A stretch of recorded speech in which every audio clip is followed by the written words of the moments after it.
ഓം നമോ ഭഗവതേ വാസുദേവായ. ഓം നമോ ഭഗവതേ വാതനാഥായ. ഓം നമോ ഭഗവതേ നാരായണായ.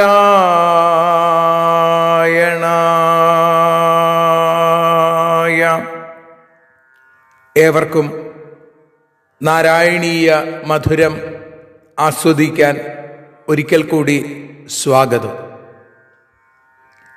മൂകം കരോതി വാചാലം പങ്കും ലംഘയതേ ഗിരിം യൽകൃപാതമഹം വന്ദേ പരമാനന്ദമാധവം. അഖിലാനപരാധാന്മേ ക്ഷമസ്വ കരുണാനിധേ പ്രസീദ മൽഗുരോ നാഥ ജനകായ നമോ നമഃ. അഖിലാനപരാധാന്മേ ക്ഷമസ്വ കരുണാംബുധേ പ്രസീദ മൽപ്രിയേ നാഥേ മാതൃരൂപേ നമോസ്തുതേ. സദാശിവസമാരംഭാം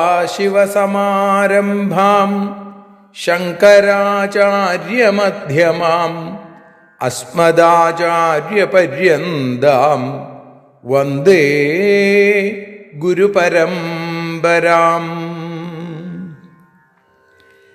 നാരായണീയത്തെ പറഞ്ഞിടുമ്പോൾ നാരായണാഖ്യനെ നമിച്ചിടുന്നു. നാരായണൻ വായുപുരത്തിലീശൻ നാവിൽ നിറഞ്ഞെന്നെ തുണച്ചിടേണേ. മോക്ഷക്കടൽ ഭാഗവതം പ്രസിദ്ധം മെല്ലെ കടഞ്ഞു നവനീതമഹോ ലഭിച്ചു. മന്നിൽ നരന്നു ഹരിഭക്തി ലഭിക്കുവാനായി മേൽപുത്തൂരേക്ക് സദയം ശുഭ സ്തോത്രകാവ്യം.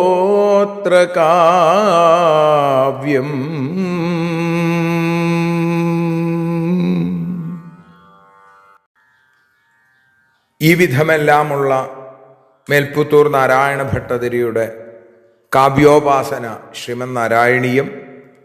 നാരായണീയത്തെ നാരായണീയ മധുരമായി നാം ആസ്വദിച്ചുകൊണ്ടിരിക്കുന്നു. ഇന്ന് 188 ദിവസം. ശ്രീമൻ നാരായണീയം 18 ദശകം പൃഥുചരിത്രം. അതിൽ 9 ശ്ലോകം നമ്മൾ ഇന്ന് വിചാരം ചെയ്ത് സമർപ്പിക്കുന്നു. തദ്ദത്തം വരമുപലഭ്യ ഭക്തിമേകാം ഗംഗാന്തേ വിഹിതപദ കദാപി ദേവാ സത്രസ്ഥം മുനിനിവഹം ഹിതാനി ശംസന്നൈക്ഷിഷ്ഠ സനകമുഖാൻ മുനീൻ പുരസ്താൽ. ഹേ ദേവാ തദ്ദത്തം ഏകാം ഭക്തിം വരം ഉപലഭ്യ കദാപി ഗംഗാന്തേ വിഹിതപദ ത്വം സത്രസ്ഥം മുനിനിവഹം ഹിതാനി ശംസൻ പുരസ്താൽ സനകമുഖാൻ മുനീൻ ഐക്ഷിഷ്ഠ. ഹേ ദേവ, ഗുരുവായൂരപ്പ, ലയോ ദേവ, തദ്ദത്തം ഏകാം ഭക്തിം വരം ഉപലഭ്യ. വിഷ്ണു ഭഗവാൻ കൊടുത്ത ദൃഢഭക്തിയാകുന്ന വരം ലഭിച്ചിട്ട്, ഏകാം ഭക്തിം ദൃഢമായ ഭക്തി അങ്ങനെ ലഭിച്ചിട്ട്, കദാപി ഗംഗാന്തേ വിഹിതപദഃ ത്വം ഒരിക്കൽ ഗംഗാതീരത്ത് ഇരിക്കുന്ന അവിടുന്ന്, പൃഥു മഹാരാജാവായിരിക്കുന്ന അവിടുന്ന്, സത്രസ്ഥം മുനിനിവഹം ഹിതാനി ശംസൻ, സത്രത്തിനായിട്ട് വന്നിരിക്കുന്ന മുനിമാർക്ക് ധർമ്മോപദേശത്തെ, ഹിതത്തെ ഉപദേശിച്ചുകൊണ്ടിരിക്കുന്ന സമയത്ത് പുരസ്താൽ സനകമുഖാൻ മുനീൻ ഐക്ഷിഷ്ഠ, മുമ്പിൽ സനകാദികളാകുന്ന ആ ദിവ്യ മുനിമാരെ കണ്ടു എന്നാണ്. ബ്രഹ്മാവിൽ നിന്ന്, ബ്രഹ്മാവിൻ്റെ മനസ്സിൽ നിന്നുണ്ടായവരാണ് സനകാദിയോഗീശ്വരന്മാർ. സനകൻ, സനന്ദൻ, സനാതനൻ, സനൽകുമാരൻ. അവരെ കണ്ടു പൃഥു മഹാരാജാവാണ്. പൃഥു മഹാരാജാവിൻ്റെ മുമ്പിൽ ഭഗവാൻ പ്രത്യക്ഷപ്പെട്ടപ്പോൾ ഭഗവാനോട് ദൃഢഭക്തി വേണം എന്ന് ഭഗവാനോട് പ്രാർത്ഥിച്ചു. ആ പ്രാർത്ഥന ഭാഗവതത്തിൽ പ്രത്യേകമായിട്ട് മറ്റൊന്നുകൂടി പറയുന്നുണ്ട്. വിധൽസ്വ കർണായുതം എന്നാണ്. അയുതം കർണം വിധൽസ്വ, എനിക്ക് 10,000 ചെവികൾ തരണേ, അല്ലെങ്കിൽ 10,000 ചെവികളുടെ ശക്തി തരണേ എന്നാണ് അതിലൂടെ പറയണത്.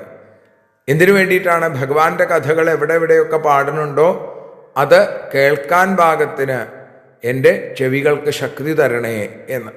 അപ്പോൾ ഭക്തി ഉണ്ടാവാനുള്ള പ്രധാന വഴി ശ്രവണം തന്നെയാണ്. കേട്ടുകൊണ്ടേയിരിക്കുക. ഭഗവാന്റെ കഥകൾ എപ്പോഴൊക്കെ, എങ്ങനെയൊക്കെ, എവിടെ വെച്ച് കേൾക്കാൻ സാധിക്കണോ അതിനെ കേൾക്കുക എന്നുള്ളതാണ് പരമപ്രധാനം എന്ന് പറയുന്നു. അപ്പോൾ അവതാരമൂർത്തിയാണ് ഭഗവാൻ. എങ്കിലും യജ്ഞങ്ങളൊക്കെ നടത്തുക, ആ കർമാനുഷ്ഠാനങ്ങളൊക്കെ വേണ്ടതുപോലെ ചെയ്ത് മറ്റുള്ളവർക്ക് മാതൃക കാണിക്കുകയാണ്. അപ്പോൾ ഭഗവാൻ അവതരിച്ചിട്ട് ഭഗവാന്റെ പ്രവർത്തികളൊന്നും കർമ്മമല്ല, മറിച്ച് അതൊക്കെ ലീലയാണ്. ആ ലീലയിലൂടെ ഒരു മനുഷ്യൻ എങ്ങനെ ജീവിക്കണം എന്ന് കാണിച്ചു തരിക കൂടിയാണ്. ഇവിടെ പൃഥു മഹാരാജാവിൻ്റെ കഥയും വ്യത്യസ്തമല്ല. നമുക്ക് ഒരിക്കൽ കൂടി ആ ശ്ലോകം ചൊല്ലാം, അതിനുശേഷം ശ്രീഹരിയം പാടി സമർപ്പിക്കാം. തദ്ദത്താം വരമുപലഭ്യ ഭക്തിമേകാം ഗംഗാന്തേ വിഹിതപദ കദാപി ദേവാ സത്രസ്ഥം മുനിനിവഹം ഹിതാനി ശംസന്നൈക്ഷിഷ്ഠ സനകമുഖാൻ മുനീൻ പുരസ്താൽ. ശ്രീഹരിയം. നാരായണ നാരായണ നാരായണ നാരായണ നാരായണ നാരായണ ശ്രീവൈന്യമൂർത്തേ. നാരായണ നാരായണ ശ്രീവാതനാഥ. വിഷ്ണുദത്തമായിട്ടുള്ള ദൃഢഭക്തി കൊണ്ടു പൃഥു ഗംഗാതീരെ സത്രത്തിങ്കൽ ഇരിക്കും കാലം മുനിമാർക്കു ധർമ്മോപദേശത്തെ കൊടുത്തിടും നേരം മുന്നിൽ കണ്ടു സനകാദി മുനി ശ്രേഷ്ഠരേ. നാരായണ നാരായണ നാരായണ നാരായണ നാരായണ നാരായണ ശ്രീവൈന്യമൂർത്തേ. നാരായണ നാരായണ നാരായണ നാരായണ നാരായണ നാരായണ ശ്രീവാസുദേവാ. കായേന വാചാ മനസേന്ദ്രിയർവാ ബുദ്ധ്യാത്മനാ വാ പ്രകൃതേ സ്വഭാവാൽ കരോമി യദ്യൽ സകലം പരസ്മൈ നാരായണായേതി സമർപ്പയാമി. സ്വസ്ത്യസ്തു തേ കുശലമസ്തു ചിരായുരസ്തു ഗോത്രാഭിവൃദ്ധി ധനധാന്യ സമൃദ്ധിരസ്തു ഐശ്വര്യമസ്തു ബലമസ്തു ജിപുക്ഷയോസ്തു വംശേ സദൈവ ഭവതാം ഹരിഭക്തിരസ്തു. സർവത്ര നാരായണ നാമസങ്കീർത്തനം നാരായണ നാരായണ നാരായണ.